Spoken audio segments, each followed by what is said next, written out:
അപ്പോൾ ഇന്ന് നിങ്ങൾ ചെന്നൈയിൽ എത്തിക്കഴിഞ്ഞാൽ മസ്റ്റായിട്ട് ട്രൈ ചെയ്യേണ്ട കുറച്ച് സ്പോട്സ് പരിചയപ്പെടാം.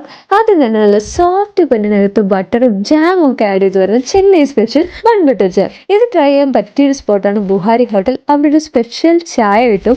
അതിന് കൂടി ബൺ ബട്ടർ ജാം അസാധ്യ കോമ്പിനേഷനാണ്. നിങ്ങൾ എന്തായാലും ട്രൈ ചെയ്ത് നോക്കുക. അടുത്തതായിട്ട് ചെന്നൈയിൽ എത്തിക്കഴിഞ്ഞാൽ മാക്സിമം ചെന്നൈ മെട്രോയിൽ തന്നെ ട്രാവൽ ചെയ്യുക. സൂപ്പർ കൺവീനിയൻറ്റും ആണ്, പൈസയും ലാഭിക്കുക. അടുത്തതായിട്ട് ചെന്നൈയുടെ സൂപ്പർ ചൂടിൽ കൂളാവാൻ പറ്റിയ ഒരു അടിപൊളി ഐറ്റം ഉണ്ട്. നല്ല സൂപ്പർ തിക്കും സൂപ്പർ ക്രീമി ആയിട്ട് വരുന്ന ബോംബെ ലസ്സി. ഇതിന് മുകളിൽ മലായി ഒക്കെ ആഡ് ചെയ്യും. നിങ്ങളിത് എന്തായാലും ട്രൈ ചെയ്ത് നോക്കാം. ആഹാ, സൂപ്പർ ടേസ്റ്റാണ്. ഈ സ്വീറ്റ് ലവേഴ്സ് ചെന്നൈയിൽ എത്തിക്കഴിഞ്ഞാൽ അവിടെ ഒരു സ്പെഷ്യൽ ഹൽവ കിട്ടും. ആ ഹൽവയുടെ പേരാണ് ദംക റോസ്റ്റ്. അത് എന്ത് റിച്ച് ആണെന്ന് അറിയാമോ? അത് കിട്ടുന്ന കടയുടെ പേരാണ് ഭാഷ ഹൽവവാല. അപ്പൊ ഇത്രയൊക്കെ കഴിക്കുമ്പോൾ തന്നെ ഏകദേശം വേറെ ഫുള്ളാവും. അപ്പൊ നല്ല വില കുറവില് വളയും കമ്മലും അങ്ങനെ പല പല പല ഐറ്റംസും പർച്ചേസ് ചെയ്യാൻ വേണ്ടി നേരെ ചെല്ലാൻ പറ്റിയ സ്ഥലമാണ് പാരീസ് സ്ട്രീറ്റ്.